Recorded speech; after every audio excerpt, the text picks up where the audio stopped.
No, I love the case. The case is great. It's just I don't like the jingly zipper. It's no good.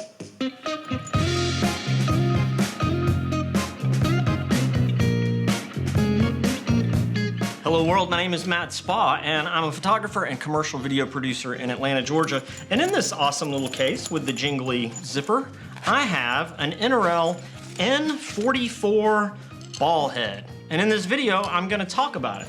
And I'm gonna talk a little bit about Innorel as a brand. If you wanna skip straight to this, I will timestamp this so you can bypass this. But Innorel was one of these brands that I ran across when I was first starting out, and basically because their stuff was relatively inexpensive. One of the first things I ever bought was this little D30 ball head. Little tiny guy, and I made a review of this and a bunch of people watched it, and I've been using this ever since, which has probably been 2 or 3, maybe more years, and it still works perfectly. It is still smooth as it tightens down. The rotation is still nicely dampened. Everything about it still works. So this piece of equipment has just held up extremely well. And it had one feature that I thought was super duper cool. It's got a spirit level built into the end of the tightening knob for the quick release plate. And that may not seem like a big deal, but I was using this for a tabletop rig.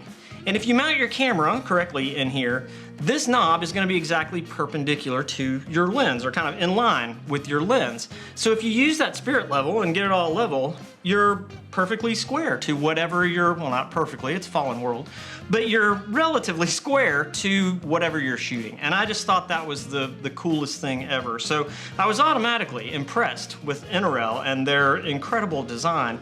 But then I bought a couple of the LT324C tripods. Actually, I just bought one, ended up loving it. After 2 years of shooting rodeos, it's still in perfect shape, and it's been disassembled, stepped on, been covered in pretty much everything you can cover one in. I've pressure washed it, I've cleaned it, it still works perfectly. I just bought another one, and the Innorel tripods have become my location shooting tripods. This lives in the studio now, which is fun. I mean, it's a little bit bigger, it's a little bit heavier. It doesn't have a cool case like the other ones do. So Innorel overall, for me, has just proven to be a really good company making solid stuff that's simple. There's nothing superfluous here, which is kind of cool. And I'm not sponsored by them or anything else. I like the stuff. And so what started me shopping for the N44 was some new work that I've been doing. I've been doing a lot of product work, and it's weekly work. And I wanted something that was a little bit stouter than this and would give me a little bit firmer hold on my camera in the studio for doing product work. Went shopping, found this, very reasonably priced. I think I paid less than $100 for this one. There are 3 ball heads in this line. There's an N, I want to say 36, and a 44, and a 52. So the 36, that number represents the diameter of the ball. So there's one that's a little bit smaller and there's one that's a little bit bigger. I felt like this one was well proportioned to this and was more than capable enough to carry the weight of the cameras and lenses that I was putting on here. So far, it's worked beautifully. I've been using this for about 6 months. Innorel, everything I've ever bought from them has exceeded my expectations. I buy it because it's about the right size and it's what I think I need, and it's reasonably priced, and then I'm like, oh, this is awesome. I'm never gonna have to buy another one. It is Arca Swiss, as I mentioned. It comes with 2 quick release plates, the ball head and the jingly zipper case. The base plates have this little raised screw piece in here so you can tighten them down without needing an additional tool or keeping a quarter in your pocket, which is what I typically do. There are spirit levels mounted not only in the end of the handle, as I mentioned, but also in the base plate itself. And overall, it's just really well built. All of the markings on here are very nicely done. They're very clear, they're easy to read. The resistance on the rotation is commensurate with what it should be for a ball head this size in my mind. The D30, the rotation on there is a lot easier because you're gonna be using lighter payloads.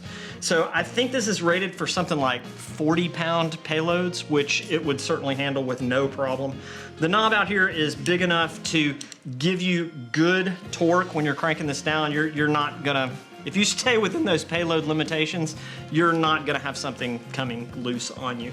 Last thing I'll mention is that this line are lower profile than most ball heads that I've seen, which I just like that, especially if I'm using this on a slider where you want to keep your center of gravity low. straightforward is a good word for this. There's no superfluous fluff. There's no foolishness. Well designed, well made, good tolerances, elegant solutions, and very reasonably priced. So if you're in the market for a kind of medium-sized ball head, take a look at this line of 3. I don't think you'll be disappointed. If you get one and you love it, let me know. If you hate it, let me know. If there's some great flaw in here that I have missed, please share it in the comments down below so that other people can be warned and not listen to my advice. I have a number of short reviews like this coming up, just products that I've been using over the course of the last year that I've made some notes about what I like or don't like. So stay tuned for some more short reviews like this to come out. And in the meantime, I thank you very much for watching.